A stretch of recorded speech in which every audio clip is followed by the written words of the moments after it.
The billionaire chose the small roadside diner on purpose, wearing a faded jacket and ordinary shoes, blending in with truck drivers and tired workers as he slid into a cracked vinyl booth near the window. His name was Henry Caldwell, but no one there knew it. To the world, he was a powerful man who owned companies and towers. But today he wanted to test something he felt money had stolen from him long ago: faith in people. The young waitress who approached him carried herself with quiet grace, her uniform slightly worn, her smile genuine, not forced. She greeted him warmly and refilled his coffee before he even asked. Henry watched closely as she moved from table to table, patient with rude customers, kind to a lonely old woman counting coins. When his simple breakfast was finished, he placed a $5 bill on the table as a tip, an insultingly small amount compared to the service she had given. Then he waited, expecting disappointment, anger, maybe a sarcastic remark. Instead, the waitress returned, gently pushed the bill back toward him, and softly said, "Sir, I think you need this more than I do today." Henry looked up, surprised, and asked why.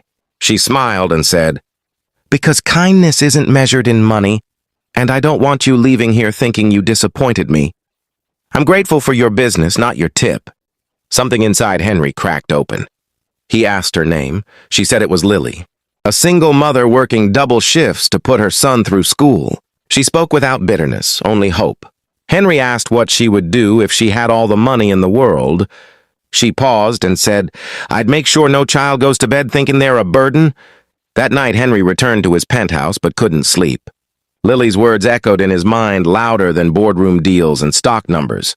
The next morning, he visited his lawyer and requested a full rewrite of his will, removing distant relatives who never called, canceling donations that existed only for publicity, and creating a foundation focused on education, dignity, and quiet acts of help. He named it after his late wife, who once believed kindness could change the world.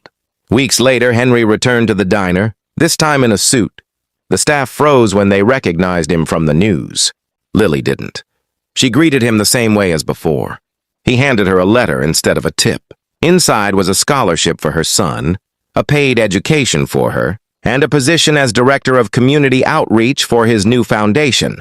Lily's hands shook as tears filled her eyes. Henry smiled and said, "You didn't pass my test. You rewrote it," as he stood to leave. He left a tip again, this time generous. But it wasn't the money that mattered, it was the lesson that true wealth listens, true power learns. And sometimes a $5 test reveals a $1 million heart. If this story touched your heart, then like, share, and subscribe to Kindness Voice for more emotional and inspiring stories every day.